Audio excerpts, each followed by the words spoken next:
બહેનોને તેમજ મારા વડીલો તેમજ યુવાન મિત્રોને હું તો વધારે ટાઈમ નહીં લઉં, કારણ કે ઘણા વક્તાઓ છે. હું અમુક હજી ભારતીય જનતા પાર્ટીના આપણી સમાજના જે રાજપૂત સમાજના છે, કૃષ્ણના વંશજ છીએ, શ્રી રામના વંશજ છીએ, અને આપણે પાછળ બોર્ડ લગાડીને ફરો છો કે હું પણ મોદીનો પરિવાર છું. શરમ આવી જોઈએ તમને. આપણે કેનો પરિવાર છીએ? તમે શું લગાડીને ફરો છો કે હું મોદીનો પરિવાર છું? એનો અર્થ શું છે?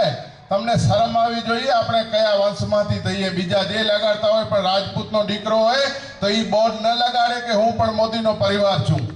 બીજી મારે એ વાત કરવી છે કે આપણા આદરણીય વડાપ્રધાન શ્રી નરેન્દ્ર મોદી સાહેબ અહીંયા કચ્છ ભુજથી લાલન કોલેજથી દિલ્હી લાલ કિલ્લા ઉપર પહોંચ્યા છે. તો આ કંઈ ને કંઈ કચ્છમાંથી જ મા આશાપુરાના આશીર્વાદથી આ જે જન સમર્થન મળી રહ્યો છે, તો એ પાછા આવીને અહીંયા ગુજરાત જ આવશે.